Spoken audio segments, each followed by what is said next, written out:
আসসালামু আলাইকুম। সরকারি চাকরিজীবীদের জন্য এসেছে ঐতিহাসিক সুখবর, যে অপেক্ষার প্রহর শেষ হতে যাচ্ছে। বেতন স্কেল নিয়ে যে স্বপ্ন দেখছিলেন লাখো কর্মচারী, তা বাস্তবায়নের দ্বারপ্রান্তে। শিক্ষা ভাতা বাড়ছে 4 গুণ, টিফিন ভাতা বাড়ছে 5 গুণ এবং সার্বিয়ার পর্যায়ে বেতন বৃদ্ধির কথা আছে। আজ আমরা জেনে নেব এসব খবরকে কিভাবে শিগুন, টিফিন ভাতা বাড়ছে 5 গুণ, পেনশন বাড়ছে দ্বিগুণ, প্রতিবন্ধী সন্তানের জন্য আসছে নতুন ভাতা, চিকিৎসা ভাতায় বয়সভিত্তিক নতুন কাঠামো, বৈশাখী ভাতা 50%, যাতায়াত ভাতার সুবিধা 10ম গ্রেড পর্যন্ত, বাড়ি ভাড়ায় বিশেষ সুবিধা নিম্ন গ্রেডের কর্মচারীদের জন্য। নবম জাতীয় বেতন স্কেল 2025-এর প্রতিবেদন জমা হয়েছে প্রধান উপদেষ্টার কাছে। এবার জেনে নিন পুরো বিস্তারিত। গতকাল বুধবার রাষ্ট্রীয় অতিথি ভবন যমুনায় এক ঐতিহাসিক মুহূর্তের সাক্ষী হয় জাতি। সাবেক অর্থ সচিব জাকির আহমেদ খানের নেতৃত্বাধীন 23 সদস্যের বেতন কমিশন প্রধান উপদেষ্টা অধ্যাপক মোহাম্মদ ইউনুসের হাতে তুলে দেন নবম জাতীয় বেতন স্কেলের চূড়ান্ত প্রতিবেদন। দীর্ঘ কয়েক মাসের গবেষণা, তথ্য সংগ্রহ, বিভিন্ন পর্যায়ের কর্মচারীদের সাথে মতবিনিময় এবং আর্থসামাজিক বাস্তবতা বিশ্লেষণ করে প্রণীত এই প্রতিবেদনে উঠে এসেছে যুগান্তকারী সব সুপারিশ। প্রায় 15 লক্ষ সরকারি কর্মচারীর জীবনে আসতে যাচ্ছে বড় পরিবর্তন। শিক্ষা সহায়ক ভাতায় এবার আসছে বিপ্লব। বর্তমানে একটি সন্তানের জন্য মাত্র 500 টাকা, 2 সন্তানের জন্য 1000 টাকা। কিন্তু নবম বেতন স্কেলে শুধু একটি সন্তানের জন্যই 2000 টাকা, 4 গুণ বৃদ্ধি। শিক্ষা খরচ বৃদ্ধির বাস্তবতায় এই সিদ্ধান্ত কর্মচারীদের জন্য স্বস্তির। 2 বা 3 সন্তানের ক্ষেত্রে আরও বেশি হবে বলে জানিয়েছে সূত্র। শিক্ষা উপকরণ, বই, কোচিং সব মিলিয়ে মাসিক যে খরচ, তা মেটাতে এই ভাতা সহায়ক হবে। টিফিন ভাতায় 5 গুণ বৃদ্ধি। বর্তমানে 200 টাকা থেকে বেড়ে 1000 টাকা। 11 থেকে 20 গ্রেডের কর্মচারীরা পাবেন এই সুবিধা। দৈনিক মাত্র 9 টাকা, যেখানে একটি চা বা বিস্কুটও কেনা সম্ভব নয়, সেখানে 1000 টাকা মাসিক টিফিন ভাতা কর্মক্ষেত্রে পুষ্টি চাহিদা মেটাতে যথেষ্ট সহায়ক হবে। কর্মদক্ষতা বৃদ্ধিতেও এর ইতিবাচক প্রভাব পড়বে। বৈশাখী ভাতা এবার মূল বেতনের 50%। প্রথম গ্রেডের কর্মকর্তা পাবেন 80,000 টাকা, 20 গ্রেডের কর্মচারী পাবেন 10,000 টাকা। বাংলা নববর্ষ উদযাপনে এই ভাতা আর্থিক সহায়তা দেবে। সাংস্কৃতিক ঐতিহ্যের প্রতি সম্মান প্রদর্শনের পাশাপাশি কর্মচারীদের উৎসব উদযাপনে সচ্ছলতা আসবে।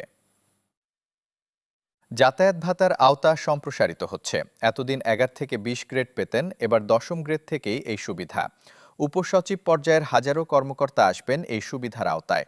ক্রমবর্ধমান পরিবহন খরচের বাস্তবতায় এই সিদ্ধান্ত অত্যন্ত গুরুত্বপূর্ণ। বিশেষ করে যারা দূর থেকে অফিসে আসেন, তাদের জন্য এটি বড় স্বস্তি। পেনশনভোগীদের জন্য রয়েছে বিশেষ সুবিধা। যারা 20,000 টাকার কম পেনশন পান, তাদের পেনশন বাড়বে দ্বিগুণ, 100% বৃদ্ধি। 20 থেকে 40,000 টাকা যাদের, তারা পাবেন 75% বৃদ্ধি। 40,000-এর বেশি পেনশনভোগীরা পাবেন 55% বৃদ্ধি। নিম্ন আয়ের পেনশনভোগীদের প্রতি বিশেষ গুরুত্ব দিয়ে এই স্তরবিন্যাস করা হয়েছে। বার্ধক্যে মর্যাদার সাথে বাঁচার সুযোগ পাবেন তারা। চিকিৎসা ভাতায় বয়সভিত্তিক নতুন কাঠামো। 75 বছর বা তার বেশি বয়সীদের 10,000 টাকা, 55 থেকে 74 বছর বয়সীদের 8,000 টাকা, 55 বছরের কম বয়সীদের 5,000 টাকা, 40 বছর বা তার কম বয়সীদের 4,000 টাকা। বয়স বাড়ার সাথে সাথে চিকিৎসা খরচ বাড়ে। এই বাস্তবতা মাথায় রেখে বিজ্ঞানভিত্তিক এই কাঠামো প্রণয়ন করা হয়েছে। নিয়মিত স্বাস্থ্য পরীক্ষা, ওষুধ ক্রয়, বিশেষজ্ঞ চিকিৎসকের পরামর্শ সব মিলিয়ে এই ভাতা কাজে আসবে। প্রতিবন্ধী সন্তানের জন্য আসছে নতুন ভাতা, ইতিহাসে প্রথমবার। 8ম বেতন স্কেলে ছিল না এই সুবিধা। নবম বেতন স্কেলে যেসব কর্মচারীর প্রতিবন্ধী সন্তান আছে, তারা পাবেন মাসিক 2,000 টাকা। প্রতিবন্ধী শিশুদের বিশেষ চিকিৎসা, থেরাপি, বিশেষ শিক্ষার খরচ অনেক বেশি।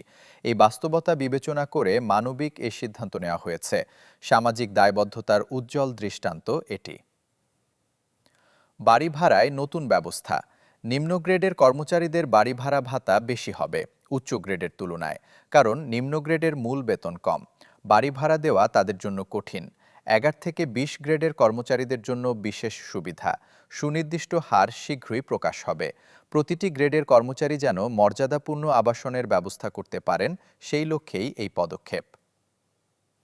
মূল বেতন কাঠামোতে উল্লেখযোগ্য পরিবর্তন। প্রথম গ্রেডের মূল বেতন 1,60,000 টাকা, 20 গ্রেডের মূল বেতন 20,000 টাকা। 8ম বেতন স্কেলের তুলনায় যথেষ্ট বৃদ্ধি। বার্ষিক ইনক্রিমেন্ট 5%। প্রতি বছর মূল বেতনের 5% হারে বেতন বাড়বে। সহজ হিসাবে ভবিষ্যৎ বেতন নির্ণয় করা যাবে। প্রতিবেদন জমা হয়েছে, এখন শুরু হবে বাস্তবায়নের প্রক্রিয়া। অর্থ মন্ত্রণালয়ে গেছে প্রতিবেদন। আজ বৃহস্পতিবার, সপ্তাহের শেষ দিন। শুক্র শনিবার ছুটি। রবিবার থেকে শুরু হবে পর্যালোচনা। বিশেষজ্ঞ কমিটি গঠন হবে। প্রতিটি সুপারিশ যাচাই করা হবে। আর্থিক সক্ষমতা বিশ্লেষণ করা হবে। বাস্তবায়ন কৌশল ঠিক করা হবে। বাজেটে বরাদ্দ নিশ্চিত করতে হবে। প্রাথমিক হিসাবে বার্ষিক বাড়তি ব্যয় 15 থেকে 20,000 করোড় টাকা। বড় চ্যালেঞ্জ এটি, তবে সরকার প্রস্তুত। রাজস্ব আদায় বৃদ্ধি, ব্যয় সাশ্রয়, অগ্রাধিকার নির্ধারণের মাধ্যমে অর্থ সংস্থান হবে। গেজেট প্রকাশ, প্রশাসনিক আদেশ, কম্পিউটার সিস্টেম আপডেট সব মিলিয়ে কিছু সময় লাগবে। সরকার দ্রুত বাস্তবায়নে প্রতিশ্রুতিবদ্ধ। অর্থ উপদেষ্টা শীঘ্রই পদক্ষেপ নেবেন। বিশেষজ্ঞরা বলছেন 2 থেকে 3 মাসের মধ্যে গেজেট প্রকাশ হতে পারে। চলতি অর্থবছরেই বাস্তবায়ন সম্ভব। বকেয়া সুবিধাসহ নতুন বেতন পাবেন কর্মচারীরা। 7 বছর পর নতুন বেতন স্কেল। দীর্ঘ অপেক্ষা শেষ হতে চলেছে। 8ম বেতন স্কেলের পর জীবনযাত্রার ব্যয় বেড়েছে অনেক। নিত্যপণ্যের দাম, শিক্ষা খরচ, চিকিৎসা ব্যয়, বাড়ি ভাড়া সব বেড়েছে। মূল্যস্ফীতি 8 থেকে 9% ছিল। স্থির বেতনে চাপে ছিলেন কর্মচারীরা।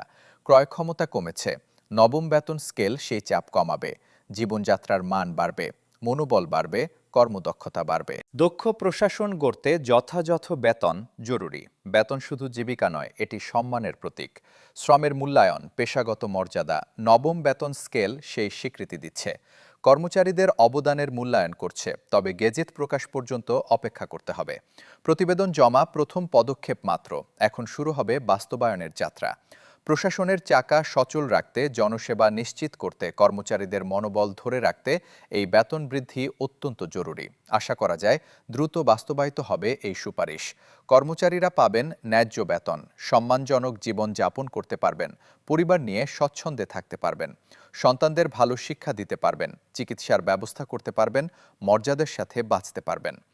9ম জাতীয় বেতন স্কেল শুধু বেতন বৃদ্ধি নয়, এটি কর্মচারীদের প্রতি রাষ্ট্রীয় দায়বদ্ধতার প্রকাশ, সামাজিক সুরক্ষার প্রতিশ্রুতি। উন্নত ভবিষ্যতের পথে একটি গুরুত্বপূর্ণ পদক্ষেপ। প্রায় 15 লক্ষ কর্মচারী এবং তাদের পরিবারের মানুষ উপকৃত হবেন। অর্থনীতিতেও ইতিবাচক প্রভাব পড়বে। কর্মচারীদের ক্রয় ক্ষমতা বাড়লে বাজারে চাহিদা বাড়বে, ব্যবসা বাণিজ্যে গতি আসবে, সার্বিক অর্থনৈতিক কর্মকাণ্ড চাঙ্গা হবে। এটি একটি সামগ্রিক উন্নয়নের পদক্ষেপ। এই ছিল 9ম জাতীয় বেতন স্কেল নিয়ে বিশেষ প্রতিবেদন। দর্শক, আমাদের সাথে থাকার জন্য ধন্যবাদ। আল্লাহ হাফেজ।